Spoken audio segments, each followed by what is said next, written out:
Hi, everyone. Welcome to the show. I'm Dr. Nicole, and on today's episode, we're talking about how we can support the health of our kids in an increasingly chemical-filled world. No doubt that environmental toxins negatively impact physical and mental health for our kids and for us. And there are more chemicals in and around us than ever before. But what I've noticed is that people seem to be somewhat unfazed by the potential problems that these toxins can cause. You know, many of the things that we need to focus on with our kids do take a significant amount of time, effort, and energy. But to me, reducing toxin exposure is something that really requires some simple, easy steps. And the impact of taking those simple steps can make a major positive change for our children, for their behavior, for their mood, for their learning, for their physical growth and health. So to provide us with information and strategies we can take action on right now today, I've invited Dr. Aly Cohen on the show. Let me tell you about her. She's a board-certified rheumatologist and integrative medicine specialist, as well as an environmental health expert in Princeton, New Jersey. She's collaborated with the Environmental Working Group, Cancer Shmancer, and other disease prevention organizations, and is co-editor of the textbook Integrative Environmental Medicine, part of the Oxford University Press Weil Integrative Medicine Library. In 2015, she created the smarthuman.com to share environmental health, disease prevention, and wellness information with the public. Her TEDx talk, How to Protect Your Kids from Toxic Chemicals, can be found on YouTube. Dr. Cohen lives on a farm in New Jersey with her husband, 2 sons, and lots of furry friends. And she has an amazing new book coming out right now called Nontoxic, Guide to Living Healthy in a Chemical World. Dr. Aly Cohen, such a pleasure to have you on the show today. Well, thank you for having me. It's a pleasure to be here. So this is a topic that is really important for all of us. And I think that people sort of inherently recognize, oh yeah, toxins are bad. We should be mindful of that. And yet there's so many simple things that people can be doing and aren't. So I want to get into all of that and give people some tools, but I'd like to back up a little bit and start with how you really got invested in and interested in focusing on this in your work. Yeah, the story is kind of, I've said it so many times that I wonder if it's overloading people, but I think it's an important story. And it's actually the story that I do, that I talk about in my introduction with my co-author, because I think understanding how I got here is really a metaphor for where we all are at. In fact, I didn't know anything about chemicals. I didn't know that any of them could harm you. And so, you know, and I was a doctor at the time. I mean, I'd been through every science course you can imagine to become a doctor. And yet no one had ever in my whole career told me that any chemicals had anything to do with human health. And so what happened was, the story goes, 9 years ago, my golden retriever puppy, who was, I guess he was 3.5 years old at the time, got really sick.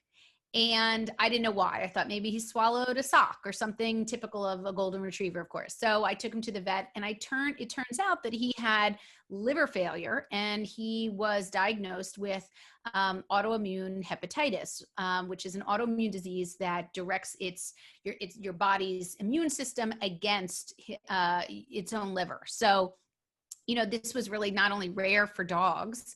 I mean, it's rare in humans, but it's rare in dogs, but it's especially rare in golden retrievers, as we found out with our vet. And it was just shocking to me, because as an autoimmune disease specialist myself for humans, this was just mind blowing and really sad irony, actually. And I had 2 young kids at the time, so I was running around like crazy. And then here we took 6 months, maybe until he passed away, to really care for him the best way we possibly could. And, you know, I probably would not be sitting here having this beautiful interview with you today had it not been, believe it or not, for the loss of that incredible dog. So I dedicate everything I do to him, because I do think that there was a reason for this whole process. But while I was sadly trying to figure out what may have gotten him sick and triggered his immune system against his own body, I was researching, you know, his drinking water, what we were feeding him for his drinking water, his food, whether it was contaminated. I really was concerned about this plastic toy that he always had in his mouth, even while he slept, even as a 10-week-old onward. I worried about the pesticides that are sprayed in and around our backyard, because we live in New Jersey, which is the Garden State, which has, God knows, the greatest number of Superfund sites in the country. And it's just, it has a lot of environmental health issues. But we live in the corner of a lot of land that gets sprayed with chemicals like glyphosate. Mm-hmm. And so it really opened my eyes at the time that maybe he's exposed to something that he shouldn't be exposed to. And what are we as humans being exposed to? Because I started to understand that there was such a lack of regulation for humans, for chemicals that go into our cleaning products, that go into our personal care products, that go onto fabrics, that are in our cookware. And it just started to blow my mind. So that's the beginning of the journey. And it just kind of took off from there, believe it or not. And I think so many of us have a personal story or something that happened in our lives that gets us going down the rabbit hole of the research and looking at that. And, I think there has been, there is just this widespread assumption that if products are out there and made and used, that they must be safe. Right? I mean, I think so many people just don't even question if it's like, wow, if that's on the shelf, somebody must have decided that's safe. And yet that's not necessarily true, right? That's absolutely true. And we go through a lot of this in terms of the history and regulation or lack thereof of chemicals in the US. And my partner in this process, Dr. Frederick von Saal, who is my second, this is just our second project together. The first was a textbook on this topic for Oxford University Press. Through the Andrew Weil program, I should say series. This is our second book together. Now, it's interesting, Dr. Fred von Saal is most notable, his renowned research on bisphenol A, or BPA, which many of your audience members might know was taken out of baby bottles around 2012 because of its harmful effects on humans, on a newborn, on a fetus, and developmentally. So, his work was sort of, along with his colleagues, was kind of essential to get this out of U.S. markets.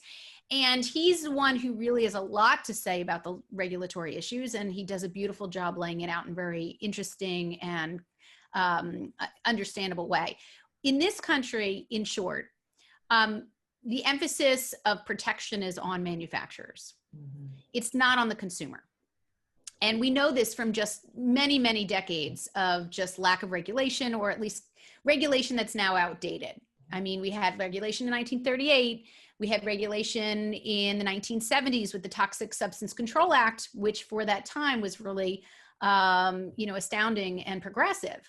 But now here we are 40 years, 50 years later, and we have over 90,000 industrial chemicals, synthetic chemicals that get into and are purposely put into products that we use every day. And yet they're not required to do safety testing for infants, pregnant women, those with immune compromised systems. They're not required to do any testing before those chemicals go into the products that go onto the shelf of all the things we love. So, I think people just don't know, and I didn't know, and it's just shocking to hear it. I had to kind of look around and go, are you serious? Are you serious? And I think when people understand what the actual regulations are or are not, they understand how it's kind of slanted to manufacturers' proprietary combinations of chemicals, like, fragrance, which can have 300 or more chemicals, and yet we're not allowed to know as consumers what those individual chemicals are. It really does put ownership for looking at this stuff on us as consumers, right? It's like, okay, if the government's not doing it, if there's not regulatory agencies doing it, if the protections are for the company and not for us as consumers, it means we have to be educated and know how to look at this stuff in order to protect ourselves. Yeah, absolutely. And I think that's exactly what you're touching on, is that I was so frustrated of hearing what has not gone on for protections that I thought, what are we waiting for? I have sick patients. I'm an autoimmune disease doctor, but I see, everything, breast cancers and, also diabetes I take care of, and blood pressure issues, thyroid conditions, even in young people. I see children. And I'm starting to see, or at least I was feeling along this journey, that I'm seeing more and more people at younger ages getting sicker and sicker. And where is this coming from? And I just kind of felt like it was tied together, and the research shows that it is. So, obviously this is not for every chemical and for every disease. I want to be clear on that. But what we do in the book is we try to break it down in ways that are all evidence-based journals to support what we say, and really pull from the very best material so that that people buy into the real science behind this. And they have all the references there to kind of double check on this. But yeah, it comes from a place of frustration. And so the book, it will tell the story of the problem, but it will tell the solutions. And I'm all about the solutions. And I think that was also missing out there. Besides Environmental Working Group, which is a wonderful organization, we pull a lot of material and resources and apps and websites from them in the book.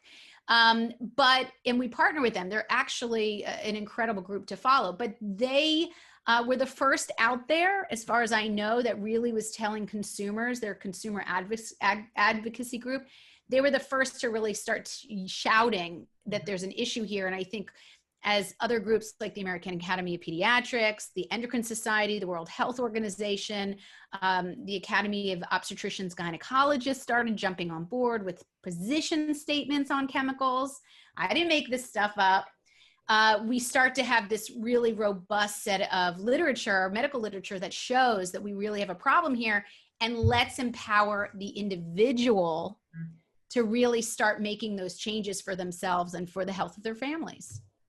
Absolutely. And you just mentioned how a lot of these professional medical organizations have come out with position statements. And I know the American Academy of Pediatrics has come out with several statements and recommendations. I don't think often that information gets to parents. So let's talk about, before we get into the, what to do about it, let's talk specifically about why parents should really care and pay attention to this. So you talked about the illness that your pet had and how that led to this journey. You talked about you take care of autoimmune disease patients with all of these things. For parents listening, what are some of the specific research-based concerns about our kids and physical health and development, brain health and development? Why should we care about this?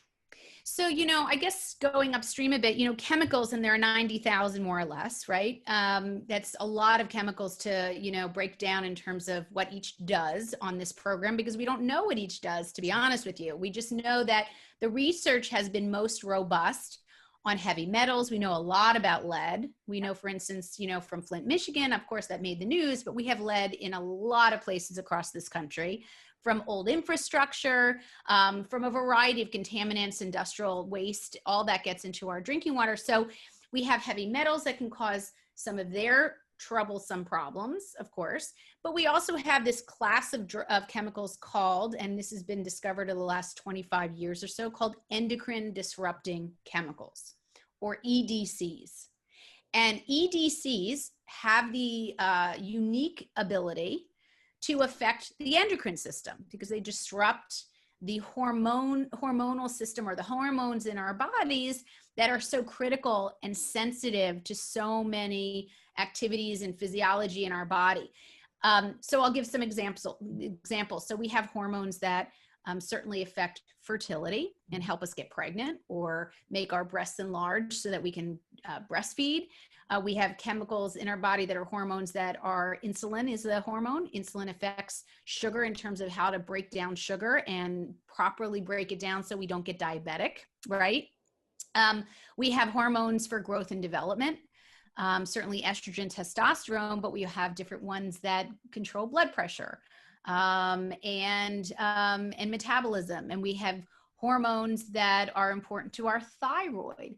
So, we have hormones that affect us in terms of risk for cancers that are hormonally sensitive, like breast cancer, uterine, prostate, what else? Cervical. So these chemicals called hormones in our body we've evolved millions of years to have these very sensitive chemicals as signalers around the body to do different activities. And what these endocrine disruptor chemicals can do, or EDCs, they have the ability to mimic some of these chemicals like estrogen. They can block androgens, which are male hormones like testosterone. They can affect thyroid gland hormone and how that signals different functions in the body, specifically metabolism. And so they have this sneaky way of kind of, gaming the system. And the problem with that is that, since these are such sensitive physiologic changes, we really have a problem. So what parents should kind of think about is that while you're pregnant, before you're pregnant, you can get a little bit cleaner perhaps. And we teach that in one whole chapter on getting pregnant or what we should know. If you've already gotten pregnant, you're like, oh no, don't worry. Lots of great information on what to do while you're pregnant. And then, you didn't even know this and your kids popped out 6 months ago and you didn't have any guidebook, but hey, you got little kids now. Let's give you some information on how to keep them cleaner as you move forward and they grow up and get strong and healthy. So again, it's not here. It doesn't exist to in any way make people feel bad. It's about empowerment. It's about doing better when you know better. And it's not waiting for governments and agencies necessarily. Of course, we want those changes. But right now we need to act on our own. Well, and I think one of the interesting things about kids, and in some ways, this generation of children is an experiment, right? As the number of chemicals have just exploded in the environment. The children, I have young adults and teenage children. You have, teen children, preteen children as well. This is the first generation of kids to be raised like from before birth in utero in this toxic stew. And so there's so much we don't know, but there's some things we're guessing at. Like all these hormones that you talked about, those are critically important for children before birth, after birth, during childhood and adolescence. Those hormones signal all kinds of important things within a brain and body. And we know that we're seeing more and more kids now with early puberty kinds of issues that has been linked to these endocrine disruptors, kids with, as you mentioned, heavy metal exposure, with intellectual disability, autism spectrum disorders, ADHD, all of these things. And one of the big schools of thought now, that's becoming more prominent is, are we seeing this huge increase in the number of these kinds of problems in our kids because of this toxic stew in the environment that they're being raised in? Well, it's unfortunate but true, but there is a really strong association. And again, I don't say causation because it's very hard to test these chemicals specific to any one illness or behavioral change or, cognitive disability. It's very hard to do that because we're exposed all the time. I mean, we're exposed from air pollution issues or even indoor air quality, our air fresheners and carpet fresheners and all that stuff. But we're also exposed, through food, through water. Stress plays a role when it comes to even the gut microbiome, managing those chemicals. So again, there's this, lifestyle component that's really worth working on, which we do talk about a great deal in the last chapter of how do you get these chemicals out of your body, not get them in your body, and how can you utilize your body's own physiology to sweat out chemicals, to sleep better so our brain washes those chemicals out during quality sleep. And so, I think it's really important to understand that different periods of our development, from being pregnant to being a toddler, to being a teenager, to going through menopause, are all very hormonally driven periods. And that actually tends to be a little bit more of a vulnerability for these endocrine disruptors. Mm-hmm. So I actually teach high school. Yeah. I wanted to make sure I mention that because I'm really, after having lectured to doctors for many years with not really a great resounding embrace, for many reasons, I'm sure, but, I decided to focus on teenagers. My teenage babysitter was one of the first people to say to me, "Is my shampoo hurting me?" Because she kind of knew what I was doing. And it was just like a light bulb went off. Yeah. And I thought to myself, this is a group of people who are tech savvy. They know how to look things up. They're body conscious. They're interested. They have years ahead of them to make good decisions, to make their lives healthier and to be healthier when they even have kids one day, if they choose to. They're going to be voting one day. So maybe they're going to vote and purchase products along the lines of cleaner choices. So I really felt that everything about teenage living and the fact that they use the most personal care products than any other demographic, the fact that they're hormonally charged, all of it really made me, focus on trying to get this as a national curriculum into high schools. So that's what I'll be doing moving forward after this book. And it's so important because I think the earlier we can help people understand this, the better, right? And it's a conversation that I have often in the clinic with kids, even elementary age kids can understand these things. Where they say, I saw this on TV, or I saw this online, and it opens the door to a conversation about awareness of things that are in the environment and how we can make better choices. So I think it's amazing what you're doing with targeting teens, and I think they are interested. I find that, at least I see a lot of adolescents and young adults in my practice, and they're curious about this. They're interested. A lot of them are quite environmentally conscious, and they're worried not only about the impact that these chemicals are having on us and our bodies, but on the climate, on the environment, the physical environment in general. And that's actually a really important point, because sustainability and greening our environment, our earth, is so critical to greening our bodies. Yeah. And I'll be partnering with someone who's the head of sustainability at a major university to try to get that tied to the physiology of human health with environmental health. And I think that storyline really makes people understand sort of the intricate, interweaving of both environmental, outdoor, water, streams, air quality, and how that affects human health through how it drains into our water systems and our waste management plants, and then it gets right into our body. So we have to understand the full story, I think, to really buy in to making these changes. Because again, what makes people change? If people knew that, they'd be zillionaires. It has to really hit your heart. It has to affect you, or affect your children a lot of times. Or, you were sick and all of a sudden you're ready to make that move. And, I'm trying to give this book into the hands of people of all kinds, healthy, sick, old, young, but young people, really have an opportunity to do a lot of good with it, so that they can, have years ahead that are healthy. Yeah. And I'm really hoping for that. Absolutely. Let's, so we've covered the why, because I think that is an important part of change. We as human beings don't make changes if we don't understand why we need to make them, if we aren't really emotionally connected to the reasons. And I think that as parents, we love our children more than anything, especially if our kids are struggling in an area. That's a motivating why. And so let's get into some specific changes that you feel are important for families to be thinking about with all of this. Great question. So the first thing I think about is, well, let's not buy stuff and bring it into the house if we don't need it. Because we know that a lot of these extra chemicals have been just sold to us through marketing, that we need to be cleaner, antibacterial, our lawns have to be super, manicured with chemicals. We can't do it any other way. Carpet powders and air fresheners and, fabric softeners. I mean, there's literally a cleaning product for every square inch of your home. Doorknob cleaners and window cleaners. It's like almost absurd. So we go into a whole chapter of cleaning products and understanding the difference between, first of all, cleaning versus disinfection, which a new article is out, which I think you're going to post on the page for this interview, because we just did a great article, I think, my partner and I, on understanding the difference with COVID between using disinfection products and why that can be more harmful if you do it kind of with abandon versus just cleaning products, and what the definitions are, and also how to look up good clean products. So I think it's important to understand that.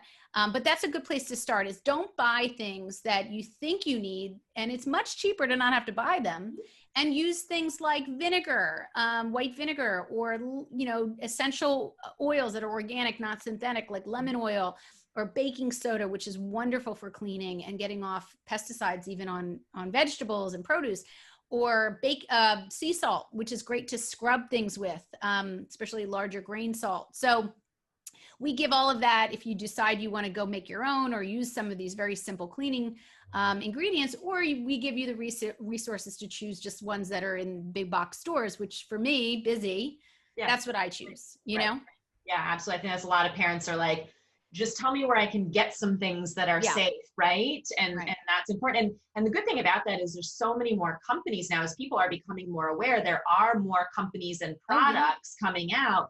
I think we have to be careful with that though, because companies have realized sort of terminology to use. Something can say natural on it and still not be what we would consider a chemical-free or, a health-supportive product. Right, right. And so that's greenwashing for the environment. We see that quite a bit, but we have greenwashing for our body and, people who are scaring you into buying products for detoxing and cleansing. And I'm not saying that they're all bad products. It's just that I have no way to vet them. And I like to look at the natural physiology and anthropology of the human body. I like to say, listen, we've been evolving for 4.5 million years. And we've learned through that evolution that our body's template, our genetics, really respond well to clean food, whole foods, nuts, berries, greens, vegetables, fish, that's clean fish, so there's a variety of things we've evolved for millions of years to take in as our sources of nutrients and protein and other things. But that we've also been sweating for millions of years, that we have sweat glands that are designed to break down, our liver is designed to break down many of these chemicals and get them to the skin, our kidneys, so we have all these mechanisms, and it's in the book to kind of show people that you don't have to spend a fortune or do crazy, detox things to really feel good and know that you're wiping these chemicals out. We also put in a lot of studies that show that when you make changes with your behavior, when you choose, for instance, if you can buy frozen organics, which are in a lot of big box stores around the country and around the world, really. When you choose frozen organics, that's just as good, if not even better than fresh organic produce, because it didn't travel anywhere, for weeks on end and then end up in your supermarket. It was flash frozen and then put in the freezer. So it has all those nutrients. And that's a very inexpensive way to get really high quality, low chemical, low pesticide foods is frozen organic produce. And so I'm conscious of all that so that people of any age group, any background, any scientific knowledge, any socioeconomic group can really do a lot to improve the outcomes of their kids and themselves. That you're talking about the cost effectiveness, because one of the arguments that I hear in my clinic, people say, oh, but it's so expensive to, get the cleaner products and the organic things. And the reality is, and there actually have been some studies out about this now, it actually is not significantly more expensive when you know what you're looking for and when you know how to do that. So I love that you touched on there are very low cost things that you can use to clean your home. There are ways that you can do like frozen organics that is a significant cost savings. So I think that's important because that's an objection that I hear quite a bit is the cost piece. Yeah. And even like I said, the Environmental Working Group is a really great resource. So we got a hold of their 2020 Dirty Dozen Clean 15 list, which is, to explain to your audience, is a list that they do every year. They come out with a list where they test produce, not organics. This is not organic list. This is just conventional fruits and vegetables. They test the skins or the residues on top of produce of various kinds, spinach, berries, peaches, avocado, whatever. And they'll test this across the country in different parts of the country. And they'll create a list of what they call are the Dirty Dozen, which are the top dozen high residue level produce on their skins to stay away from, versus the Clean 15, which tend to have much lower residue on top of their skins and are recommended to buy them, because if you're not going to buy organic, then these are better choices. So again, it's not organic based, it's just really great information. And year to year, it changes up very slightly, but mostly we're talking for the Dirty Dozen that it's mostly fruits and vegetables that have skins that are very thin, where like berries and peaches and apples are always 1 or 2, and same with strawberries.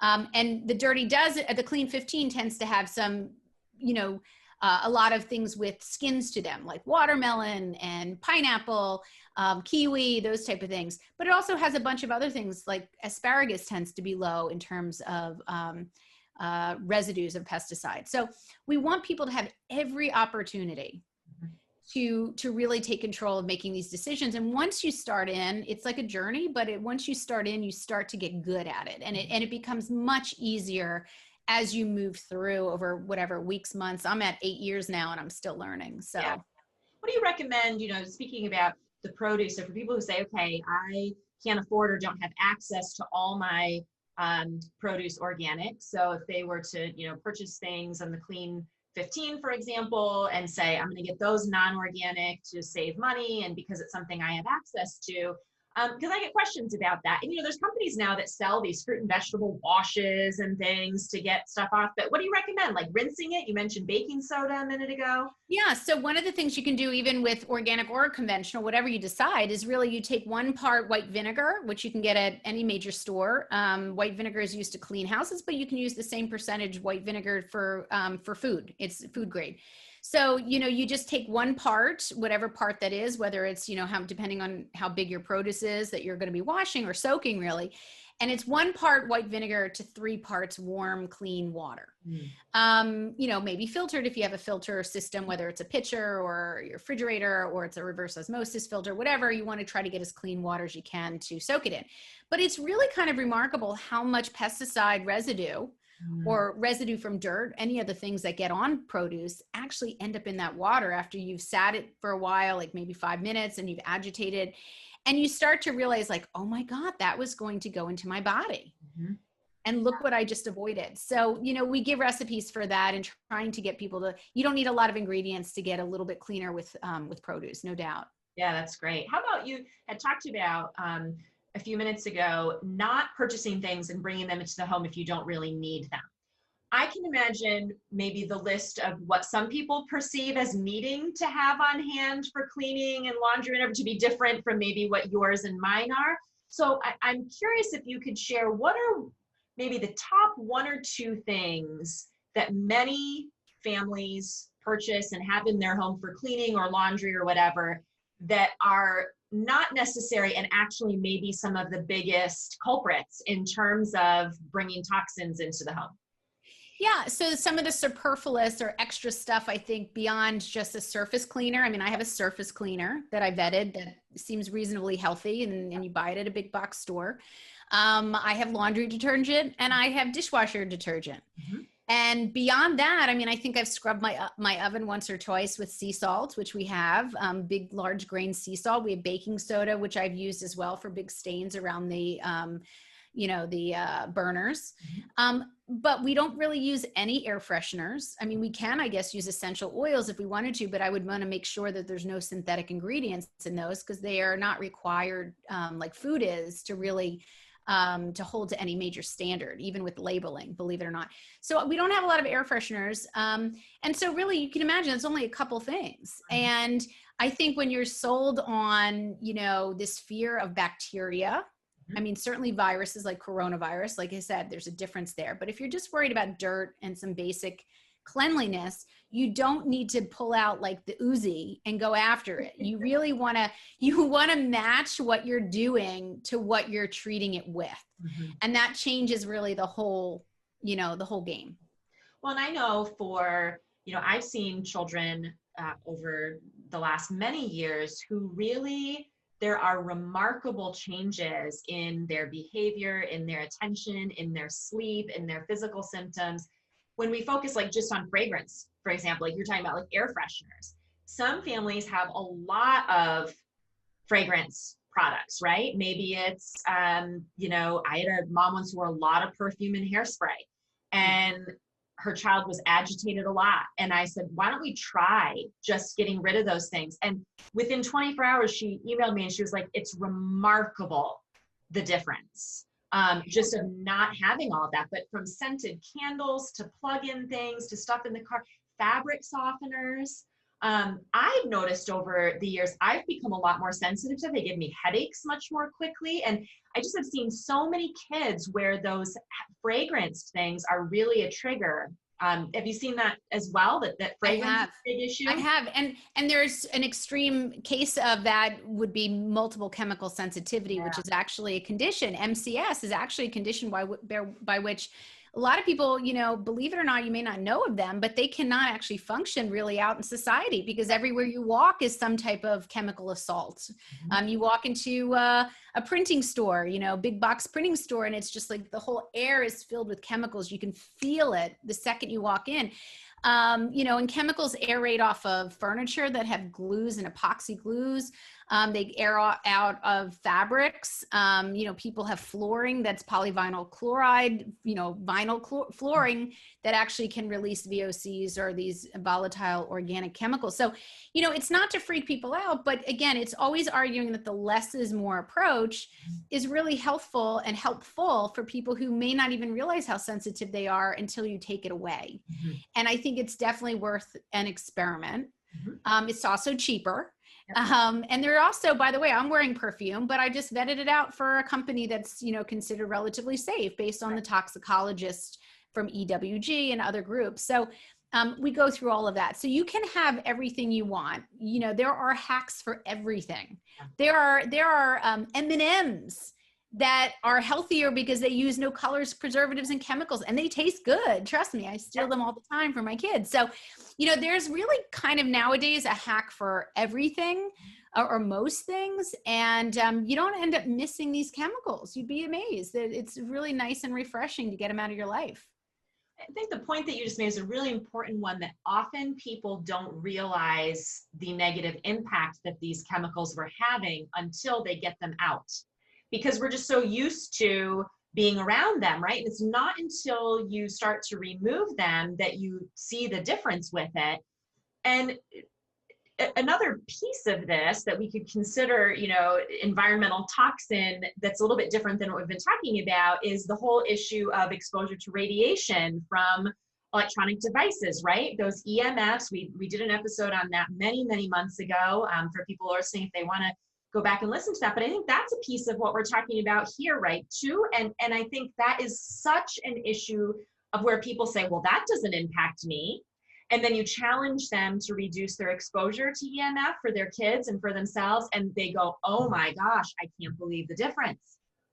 Yeah, no, great point. In fact, it's such an important environmental exposure that we have a whole chapter in the book on this. And we actually entitled it, let me find the chapter, Radiation, Safer Use of Cell Phones, Tech Toys, and Gadgets. Mm-hmm. We didn't put safe use, right. We put safer use. And that's a really critical distinction because you can't 100% protect everybody with your recommendations. People can't always do that. Right. But what we can do is make the recommendations where the science, through the precautionary principle of, this just makes good sense, really is just reducing those exposures. And so to your point, radiation is silent. We don't see it. It's like a virus, right? We don't see it. We don't see how our phone's antenna is beeping, beeping, beeping connection signals to a cell tower. But if we could see it, we'd be appalled because you'd see a million lines around your home and work, seeing how all these connections are happening through this invisible radiation. And, what's been found is not just in terms of headaches and sensitivity to EMF, which we now know is actually a real thing, which you can avoid by turning on cell phone, airplane mode, turning off your server at night, a variety of things. But we know that radiation, for instance, putting your cell phone for boys, men, kids, my kids including, if they put them in your pockets in your front really near really sensitive genitalia, you're going to potentially cause some harm there. And the studies pan out showing there's lower sperm count, but also sperm quality for people who do regularly carry their cell phones in their front pockets. We know that women who carry their cell phones in their bras, which is, believe it or not, one of my relatives was walking around with their phone in it. And I was like horrified, think it doesn't matter what your education level is, your background, everyone is doing a lot of this stuff. And, there have been breast cancers and breast lesions, benign breast tumors that have been found under the antenna at the top of the phone where a lot of people hold their phones directly against their skin in their bra. Yep. And so what the book encourages people to do is not to say, okay, get rid of all your technology, because it's not realistic, especially now with, quarantine and coronavirus and all the different change in remote learning and all that. But what it does is tell you, don't put your cell phone in your pockets, in your bras without putting it on airplane mode. Don't put your laptop directly on your lap. It's poorly named, right? It should be on a table at least a foot away so that the radiation that's going to the computer doesn't also hit your body at sensitive areas. And so I think people need to know that it's not a matter of yelling at you for behaviors. It's about how do we just do these things a little bit more safe. And I think it's just not yelly or screamy. It's more like proactive and reasonable. My kids have to follow all of these, turning off their phone at night, when they go to bed, keeping it away from their head, which is a sensitive structure, especially in children. And so they've gotten used to it. And my one son said to me that he actually feels weird if he doesn't do it at night now. Yeah. So he flipped to the point where it was a pain and annoying and, oh, Mom. And now it's like he does it when he does sleepovers. He does it when, on his own. So that's the goal. Absolutely. Same with my kids. When I started learning about this, I was like, oh my gosh, here's, the deal. And now, in fact, it was a couple months ago and I was trying to get a hold of my 18-year-old and he wasn't answering his texts. And later on, he was like, well, I had it in my pocket. So I had it on airplane mode. And it was like, oh, right. Yes. Thank you. Okay. Never mind that I was. That's a mom win, right? That's like when my kid refused to get a Gatorade at a sports event. He just didn't want it. And I was like looking at him like, what's going on here? Here you have like this opportunity away from Mom. And he just said he thought it was nasty looking. So I think there are moments when I actually feel like I'm doing good, and it's especially fruitful when it's your own family. No, and I think it's especially important right now with, kids at home and a lot of them still doing online schooling, like being chained to the devices or the computers all the time, to take some of these steps to detox from that, because they are getting exposure to that stuff more than ever before right now. Yeah, from a social media perspective, which is another aspect of looking at exposure, is, it messes with kids' heads when they're always checking their, their IG accounts and Facebook. And I get it because I have the same problem. But, when you're a kid and your brain is developing, I think it's a little stressful to watch, knowing that we are adults and can take a walk and go outside, take some fresh air, put the phone down. It's not as easy for these kids. And I think that that's just another aspect of working towards, it's another environmental health exposure to work with. Yeah, absolutely.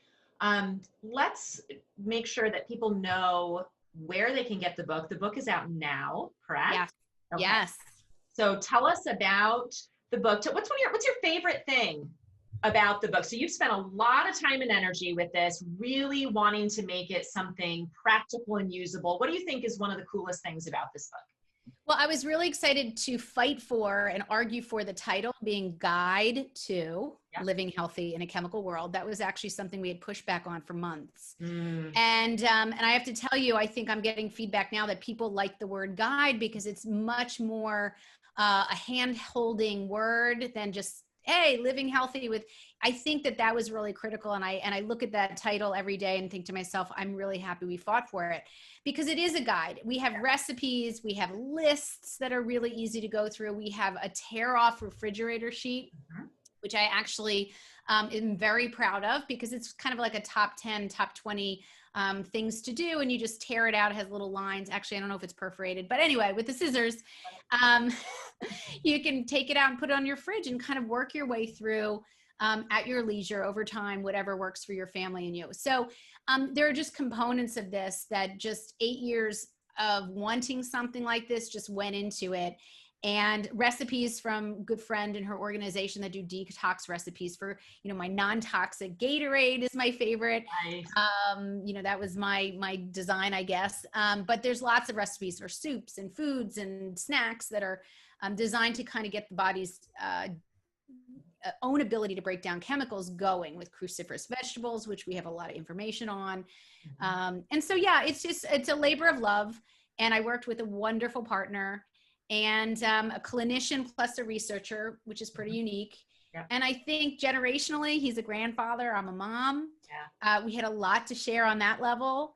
But also just, our experiences working with, regulatory bodies that he's had to manage over the years and what he had to say about that. And then me having to deal with medical world and what I had to say about it. And it just came together in a very positive way, not negative, positive way. to empower people. So I hope people find it interesting and share it widely with their school teachers, their principals, colleges. I want it in schools as much as I can. Absolutely. And I think the fact that you are a mom and you are living this makes it so relevant to parents, because you know what it's like to actually do these things. It's not just a book that's like, all the science and the technical stuff and the high level things. It's the science distilled to here's what's practical, here's what you can do. And I think for all of our moms and dads listening, like that's what we need. And so it's a very, very practical guide available where books are sold, correct? And where books are sold. I think there's more trouble on Barnes and Noble, but they're going to pick it up soon in a bigger way. But Amazon has been fulfilling and going nuts, and there's some independent bookstores. And the best way to find it, I think, is to go to our landing page for the book, which is called thesmarthuman.com. If you just go to thesmarthuman.com, the first page that you land on is for the book, and it gives you a bunch of different options to look through. So I'm really proud of that. But I also share, I'd love to be able to tell your audience, I share lots of great information that's from the book, that's other nutritional stuff and mental health recommendations, cool videos and stuff on my platform that's on Facebook, Twitter, and Instagram. Is called The Smart Human. So I want people to look on Facebook, Twitter, Instagram, and try to, look for that, because they're nuggets. It's Monday, Wednesday, Friday, just a nugget on one topic to wrap your head around, with a great article if it's attached, but what to do in bullets. I'm a bullet person. I love bulleted information. It's the way my brain works. We're busy. We're, working, we got kids, whatever, taking care of parents, whatever it is. You want that information quickly and usable. So that's what I like to say that we do on the platform and the book. I would agree. You and I initially met on social media because I love the things that you put out there and share. Really want to encourage listeners to go to those. We'll make sure, as always, in the show notes, you'll be able to find all of those links and the social media channels and all of that. And Aly, I think you mentioned that one of the things that we'll have a link for there is the paper that you and your partner just wrote about the difference between cleaning and disinfecting and how to approach that with COVID and all of that, a really timely thing that we're all dealing with. So for all of you to be on the lookout for that link as well. Yeah, and we're happy to do that. It took about a week to put together, but we thought, if there was ever a representative topic right now that's so urgent, we thought that was actually a pretty good one, and hopefully it'll be shared widely, because there's some really usable information in there. Awesome. Wonderful. Dr. Aly Cohen, thank you so much for being with us today. Really great conversation. Lots of helpful information. Thank you so much. Oh, it is absolutely my pleasure. Thank you for giving me the platform to share, and for having me on your show. It was fun. And thanks to all of you for listening. We'll catch you back here next time for our next episode of the Better Behavior Show.